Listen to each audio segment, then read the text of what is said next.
Hey, welcome back to the Female Founder World podcast. I am the host of the pod, Jasmine, and today I'm chatting with Monica Grohne. She's the founder and CEO of a wellness company called Marea. Have you heard of them? They're on a mission to help women basically be free from PMS and period symptoms, which is a great mission. And they're doing that through a drinkable multivitamin. But what is really interesting, yes, all of her mission is awesome. I love it. But what we're talking about today is how she launched the business and how she's scaling it, and how she started with a $50,000 grant, what she did to get that grant, where it came from, because what a dream. And we also talk about the wellness industry in general. So if you're like early on in this founder story and you're still looking for your thing, I think you might find a couple of ideas in this conversation. There are also a bunch of other recommendations that she shares, her resources, Slack channels you should be joining, all of the things. But before we get into the chat, I've got a quick message from our much loved sponsors of the show, Gorgeous.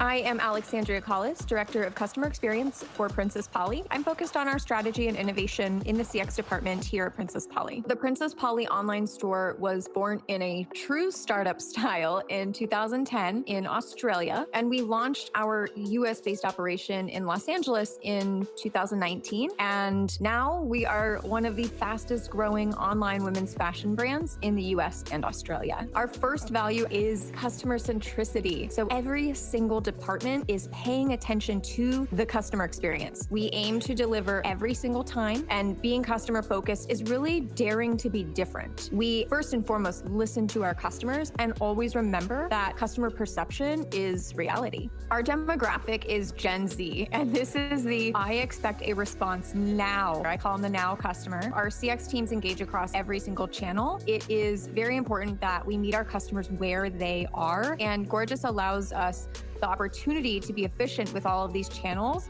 located in one place. We show up to work each and every day with one goal in mind, and that is to provide the best customer experience for our customers all over the globe. I have a quote, and I always tell our CX leaders that customer experience is the heart of an organization, and we pump the blood and deliver the oxygen to the vital organs in the business to help them thrive and grow stronger. So AI and tech have played a large piece in a lot of the decisions that we've made at Princess Polly over the last year and going forward that we will make when it comes to utilizing systems to their fullest optimization. I will share that late last year, for example, we migrated ticketing platforms from the very popular Zendesk to Gorgeous because it is the experience that we're focused on, the agent experience and the customer experience. If you're interested in learning more about Gorgeous, you can go to gorgeous.com and start a free trial today. You are now entering Female Founder World with your host, Jasmine Garnsworthy. Monica, welcome to the show. It's so good to have you. Thank you for having me. I'm so excited to be here. Let's start with, I just want you in your own words to tell us about Marea and what it is that you're building. So Marea is a menstrual wellness company that's helping women feel free from their period symptoms. For me, I struggled with really bad PMS, period symptoms for over 17 years and had no idea that nutrition played a role in what I was experiencing. And when I discovered that, it was so incredibly life-changing that I knew it was something I needed to bring to the masses, share with other women. And so we created a drinkable multivitamin that supports women with their PMS, menstrual pain, PMDD, all of the period problems. Amazing.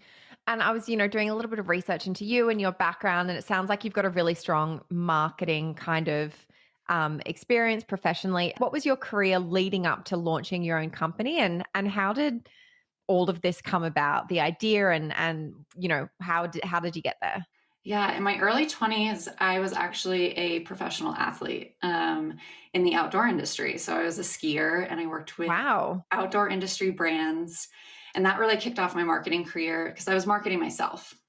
You had to work with big brands and learn how to have these partnerships. And it was the early days of influencing. So it was like a level of influencer, but you were an athlete. So that was really interesting.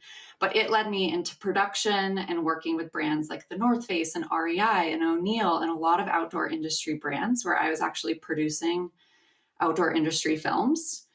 and realized in my time in production that I wanted to work in-house at brands. I really loved the brand side of things. When I got to meet with these brands, it was really exciting and really fun, and got an opportunity to be a marketing director at a e-commerce brand after I had launched my first Shopify store to learn Ecomm. So I've had a previous Shopify store.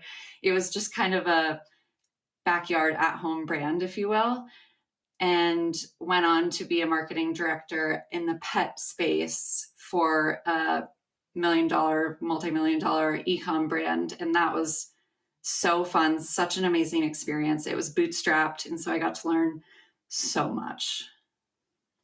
Yeah, I really think that, working like I take my hat off to these people who are coming straight out of school and launching amazing businesses. But I learned so much. And like from the founders that I speak to who are doing cool things, like learning on someone else's dime is kind of the way to do it if you can.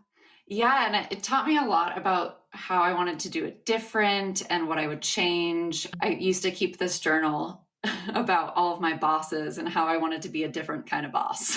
Oh my gosh. Yes. Can I just say, I remember doing like a panel event a few years ago and somebody asking, what have you learned from previous bosses around like how to be a leader and how to be a manager? And my response was, I actually learned a lot of what not to do more than like what to do, to be honest. I could not agree more. Yeah, which is like just as important, that experience is just as valid. Okay, so let's fast forward to coming up with the idea and getting the business off the ground. Like how did it all kind of take shape in the early days? Sure. So it really came from my personal experience, which is, I think, my favorite kind of brand, right? I was experiencing what is called premenstrual dysphoric disorder, PMDD, and that is kind of the severe mood side of PMS. And the suggestion from doctors was either birth control or antidepressants. Those were two routes that I didn't really want to take. I wanted to take a more holistic, natural approach. And so found my nurse practitioner had worked with some women who experienced this and suggested a long, long list of supplements that I should take. And that was something I felt very comfortable trying. So I, of course, left the doctor's appointment, went to the grocery store and bought hundreds of dollars of supplements. It was very expensive. But within 2 months, I was feeling so balanced and so normal, if you will, that I realized there has to be something to this, and went and dug in. I really did so much Googling, and I think all businesses are started from some Googling, but did a lot of Googling and found a dietitian who had done a lot of research around specific nutrients and how they played a role in menstrual syndromes. And I reached out to her and I was like, I want to learn more about this. Can we talk about it? She was super into it, open to having this discussion. And I was like, I want to create something so all women can get their hands on this and realize the role that nutrition plays. Are you interested in supporting this? So she was game, which was amazing. I think it's rare that the first contact you reach out to is someone who's so willing to dig in with you. But she was also passionate about it and had a lot of existing research around it. So she helped me actually come up with our initial formulation that was going to be something that could be a multivitamin specifically made for women who experience menstrual syndromes. And from there, it was lots of contacting co-packers and contract manufacturers and trying to figure that all out, because that was something that was so out of my wheelhouse. I had no idea what I was doing. Totally. That's its whole own world. One thing that I am curious about is, okay, so you want to start a supplement brand. What is the regulatory environment like for something like that? Like what kind of guidelines are you adhering to? Where are you even learning about that information about I'd be like terrified that I was going to end up breaking the law, like where do you go for those resources? So the supplement industry is very not regulated, which is something I knew about having just my own interest in wellness, that you have to be very cautious with supplements as a consumer. And I knew I wanted to create something that was trustworthy. So because the FDA doesn't regulate it, basically there's just good manufacturing practices. So a lot of it comes down to the manufacturer that you work with. I had learned this again, just through my own supplement journey and knowing as a consumer that I needed to be cautious. And so I started to look at the brands that I trusted and what were those labels that they had or certifications or things like that, and would be asking the manufacturers that we were basically interviewing, do you follow these practices? Are you certified for any of these things? And that really helped us in our decision-making process, knowing that we could find a partner that we could trust in what we were developing. What's the claims testing process like for a supplement? Do you need to do a certain amount of trials? Is it like you find ingredients that already have clinical research behind them that you can like lean on existing research? What do you need to do to prove out those claims? So there's no like specific testing done that's required on your product. In order to make certain claims, the ingredient has to have research on it to show that it can withhold that claim. So basically it's utilizing existing research to be able to have claims with your product. And where do you find that information? That was where our medical advisors and like the dietitian I was working with really came in, is that a lot of it was on PubMed, the digital resource with all of the scientific studies that have been that from published. From university days. Yeah. And so we spent a lot of time with our heads in PubMed, just seeing what research already existed and how we could best utilize that to our advantage. Smart. Okay. And so you said that, there was a lot of Googling involved in finding your co-packer and your like manufacturer. What kind of things were you looking for? I'm guessing MOQs played a big part in it. Like, what are some of the things that you need to like be wary of as not necessarily even just like a wellness brand, but anyone who's looking for those like fulfillment and manufacturing partners in the really early days? MOQs was a huge one. For me, I really wanted to find a partner who believed in what we were creating. And so it was having one-on-one conversations with their internal teams and almost pitching them like an investor, where we wanted them to have buy-in. We're creating something, we want you to be excited about it because we want you to be our long-term partner in our growth, and understand like in the early days, we're going to maybe need lower MOQs or to utilize just different kind of payment options, if you will. So those were big things. It was a lot of a feeling. And then looking at, for me, I knew if they were creating products that were sold in Europe or Australia, the regulations are higher in those countries and much better than what it is in the US. So I knew if I could ask the questions of, are any of the products you're producing sold in Europe or Australia? And if they were meeting those requirements, then they did have those kind of practices in place that were more high quality. So for me, that was like a big one.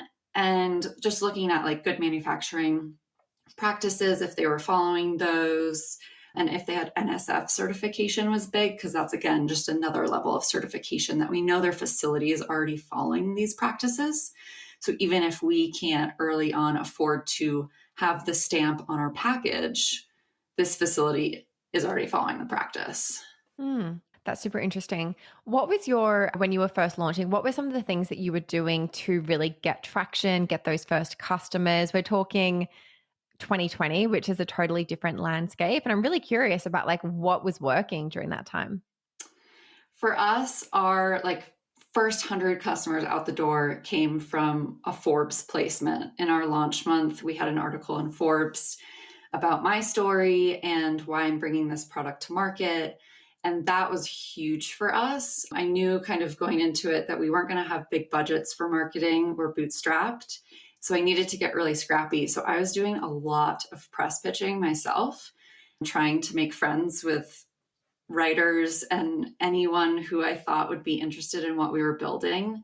So we got a couple of early press placements, which was really big. We were in Forbes and Shape, Create and Cultivate, and those kind of started the momentum. And then from there, it's really been like our practitioner partner program that we built. So bringing in health coaches that believe in what we're building and having them share, and trying to just build community around our passion and our mission.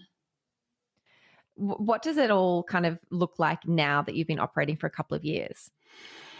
So we still do a lot of organic and not much in terms of paid. We're still bootstrapped, so we're still very cash sensitive, I would say. But we have a really robust practitioner program. So it is those experts that are sharing with their communities.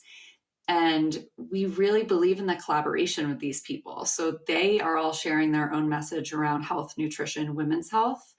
So we try to work together to be able to educate our audience and then provide them with a really amazing product. So utilizing that community to kind of show both sides and bringing in the programming has been so fun for us to be able to serve our community. And we're looking now with our medical advisors, we're launching something very soon that is going to be like a deeper serve for our audience in terms of programming. And we're just so excited to be able to bring it to people. It is so cool to see these brands, unlike a few brands are doing it now post-pandemic, where programming and digital events are like a big part of their marketing mix and their community building strategy. And I just love it. Like we do a bunch of virtual events as well. And I just think like having people in the same space, even if it's like 30 people that turn up to a workshop, I don't know, there's something like really special and I think powerful about like serving those like most engaged, most interested members of your community with like really high value content. Yeah, and our goal from day one has always just been to serve. Mm-hmm. We've been education first. And we've found the most powerful is when we have those one-on-one interactions. So whether it's digitally or in person, it's having those people in the room and getting them to feel your energy and your excitement towards what you're teaching or what you're passionate about. It gets them pumped up and then they go and tell like 5 friends. So we've really found that to be like energetic towards our growth. Yeah. Tell me about your distribution strategy. I'm guessing, you've launched Ecomm and D2C. What is the plan or how are you thinking about getting your product into more people's hands at the moment? So we focus really heavily on direct to consumer because we do see that there is a need for education on the product. A lot of women experience these symptoms and they go and grab Midol or are prescribed birth control. And so it kind of is an educational process.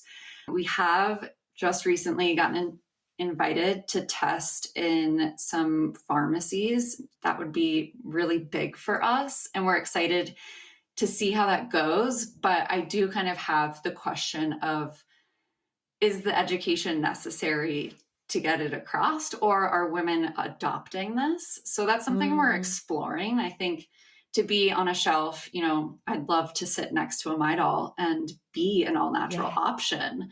So we're running towards that as a goal and really excited about it. But I think it's going to take some testing and for us to just kind of see how it goes. Interesting. I would love to see you on shelves at like a CVS or a Dwayne Reed. That'd be awesome. Yeah. Okay, so let's like jump into some of the tools and programs that you're using in the business now. Most of the companies I speak with, they're using Shopify or like a Klaviyo as well for email marketing. Is there anything that's like helping you on the back end of the business at the moment? So we are on Shopify, and something that we recently did was use octane.ai to build a quiz, which a lot of brands are doing when they have multiple products to help the consumer pick the end product, like what's right for them, whether it's a makeup shade or something like that. For us, we only really have one core product. And so we were able to build a quiz that brings people in, they give us their symptoms and we can help explain to them how these nutrients are going to support their specific needs. And that has been such a huge way for us to acquire email addresses faster and then bring them into the education. So they go into a pretty in-depth Klaviyo flow from the quiz that is really customized and feels really personalized for that person. And the conversion on it has just been mind-blowing. I love that. I love a quiz. I do think as well, people just love to know more about themselves. I think that we're in this like real time of self-exploration. People are quite self-focused. They want to, deeply understand their body. And yeah, I love like using a quiz to like kick off that relationship. Yeah, and Octane has made it so easy, the integration into Shopify, building the quiz, and then all of the information flows really seamlessly over to email and Klaviyo. So in Mm. today's world, when it's like kind of hard to do paid and paid is getting really complicated, we found this to be such a nice way to connect to the consumer and be able to give them that customized experience. Very cool. What are you thinking as you look around the wellness space and even like women's health? What kind of trends are you seeing that you think are like quite interesting? Like I'm seeing so much happening, especially in women's health and femtech.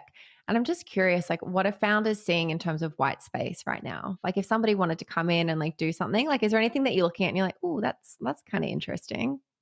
I think that the older generation of reproductive health is starting to get more popular. Periods Yes, you're got so right. got talked about quickly because it was the millennials and the Gen Zs who were willing to start having the conversation. So, we started talking about periods because we were all having periods. But now we're moving into that menopause phase for some of the older millennials or perimenopause. And I think that's getting, a light shined on it right now. And you're seeing more and more products and companies pop up in that space. But I think it's going to start to get a lot more attention. I agree. A podcast I listen to, well, actually, like a podcast network, it's called Marea. They are Australia's largest independent women's publication. And they've just done this whole like course. And I think it's even a virtual retreat kind of thing around perimenopause. And we also had on the podcast the founder of Woman-S, and they do menopause products. I think they're in Target now. So it's so interesting. You're right, seeing this shift. I feel like we had this conversation and this modernization of period products. Then it went through to like fertility. And now we're going to the menopause and perimenopause products. So that's so interesting. Yeah. And I'm excited for it. Like Yeah. my mom all the time is like, what, create a product for me. I need help. I'm like, they're Mhm. coming. They're coming. It's happening. One thing at a time. I want to talk about the funding. You said that you're bootstrapped and, like whatever you can share, whatever you don't want to share, like that's totally fine. But I am curious around like what it takes to get a company like this off the ground. Are you like dipping into savings? Did you have a bit of friends and family putting in? How? Because there's some R&D involved in a supplement and a physical product is expensive. Yes. And we've definitely taken the route of working with a manufacturer who has higher MOQs because we trusted them more. So that has been terrifying. I will say that. And I'd say, somewhat lucky. They're in the state of Wyoming. We have a really good entrepreneurial community that they're trying to grow. And the state was actually doing a startup grant for companies that had high growth potential. And so I had pitched to them 3 times and gotten denied twice. And it was for a $50,000 grant. So, I mean, $50K, like that's a pretty good Yeah. launch budget, I'd say. That'll get you off the ground. Yeah. And on the 3rd time, the room full of men finally conceded and decided that we did have a large audience, 50% of the population, and we were awarded the grant. So that was our initial capital. I matched that with savings. And yeah, it's been wild. I worked for the first 8 months, still full time.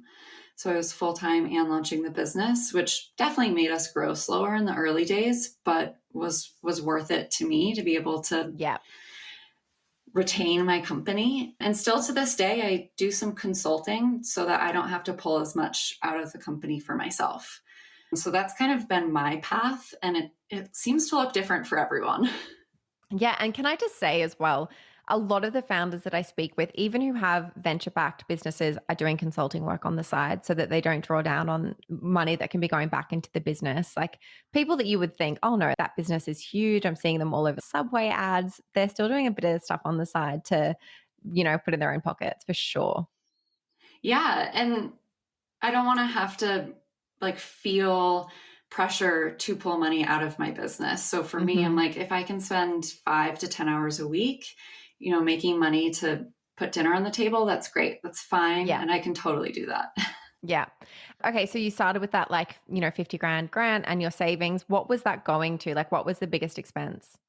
Inventory, 100%. Inventory. Initially, we put a good amount into our branding as well. I think coming into the wellness space, making sure that we looked like a premium brand that we wanted to be. It was really important. So we did, I think it was $8,000 on branding initially. That was like website, packaging, and logo. I think looking back, I regret spending that much. I love where we came out, but I think we probably could have done it cheaper, but I was like anxious and moving quickly. But at the end it looks beautiful. Thank you. Yeah. At the end of the day, I'm so pleased. So it doesn't matter anymore. Yeah. Yeah. And you know what? It's better to get it done right the first time. You know what I mean? Like you've got something beautiful. It looks like you've definitely executed on the vision of it looking like premium and established. And you want to, engender trust in the brand, especially when you're in the wellness space. So I think you've definitely done that. Thank you. Yeah. Okay. So you spent about $8,000 on the branding. Did you use an agency, a freelancer? How did you find someone for that? I had a friend locally who had an agency, and it was really nice to work with someone who I could be very hands-on with and we could meet in person. So she did our initial branding, and still love it to date. I miss collaborating with people in person so much. Like I'm at the moment, thinking about bringing someone just to help a little bit on some content stuff. And I want someone to physically be in my space and work with me at least 1 or 2 days a week because it's like a lonely road. I don't want to just be looking at faces on a screen. So I think that when you do have the opportunity to collaborate in real life, like it's powerful stuff, especially when you're brainstorming, doing creative work. For sure. I agree. There's not an energy exchange over Slack. It's, it seems very transactional. And when you can actually have that in-person excitement, it's so game changing. Yes, I agree. I miss it. I'm really missing it. Okay, I want to switch gears and talk about building a business that's not in New York or LA or Miami or San Francisco. You're in a state that I don't think a lot of people necessarily who are super entrepreneurial would automatically be like, oh, I'm going to start a business. Like that's the place to do it. And you did it in the middle of 2020 when everyone moved virtual, which just seems like the perfect timing. I want to understand your thoughts around that experience. And do you need to be in Austin or the West Coast or East Coast to start a company? I mean, no, because I've done it. But my husband and I have always decided to prioritize lifestyle first, which is why we live in Jackson, Wyoming, literally the middle of nowhere, the Wild West, if you will. But I am so grateful for the pandemic, which is awful to say, but in a way, it really offered me the world because everyone moved to online.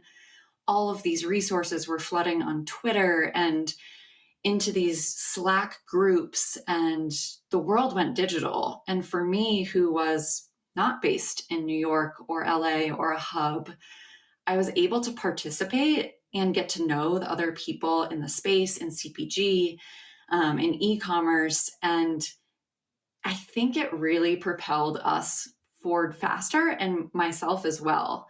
Luckily, a lot of these communities have remained online. So if you're looking to start a business and you're not in New York or LA, just look around, get on Twitter, and it's been incredible what I've been able to find. I still wish that I could spend more time in those places because I think there would be more opportunity for sure.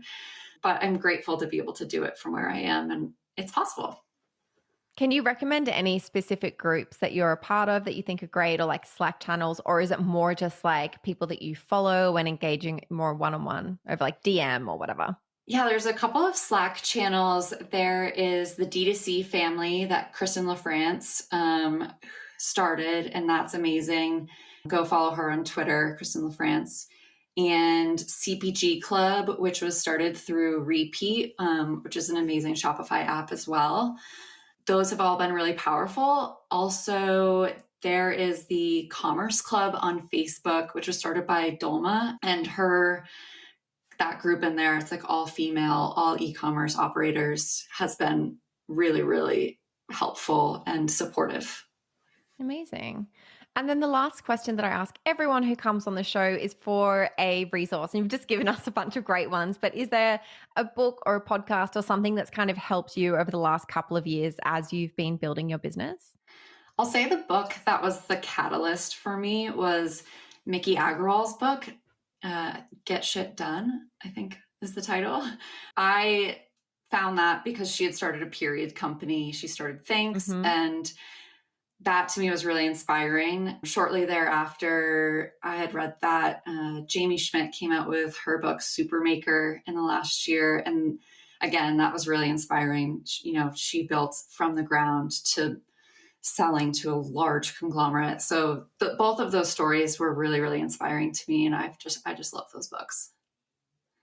Brilliant. Okay, that's a great resource. Monica, thank you so much for coming on the show and telling us all about Marea and how you're building the business. Thanks for having me. Before you jump ahead to the next podcast, I have a free resource for anyone who wants to get press and publicity for their consumer brand, which is pretty much all of you, I'm guessing. I worked as an editor and a writer for about 10 years, and I've put together a pretty comprehensive and robust database of the editors, the freelancers, the writers that you want to pitch if you're in beauty, wellness, fashion, if you're a female founder, if you're covering business, and if you are just looking for market and shopping roundups in general. It is a pretty solid resource and it's available for free. All I ask is that you take a screenshot of the review that you've left on the podcast and DM it to me at Female Founder World on Instagram, and I'll send you that link right back. And just before we go, I've got a recommendation for another podcast you're gonna love. Bye. Mads, I am obsessed with our brand pillars. You mean vagina sweat, good branding, and being Jewish blooded queens, Scout? Sure, but not quite. I love that OkaySis podcast and our sisterhood is made up of women who are down for main character energy only, who take care of their mental health, and who are standing in their personal power as entrepreneurs. Oh yeah, that too, Scout, that too. We should probably introduce ourselves. Hello, everyone. I am Mads. And I am Scout. And we are sisters IRL. Join us on OkaySis podcast every Monday for some sisterly banter, nourishing mental health, a whole lot of silliness, and inspiring interviews from the raddest female guests in the game. We promise it'll be a good time. As long as you don't get too loud, Mads. Welcome to the sisterhood!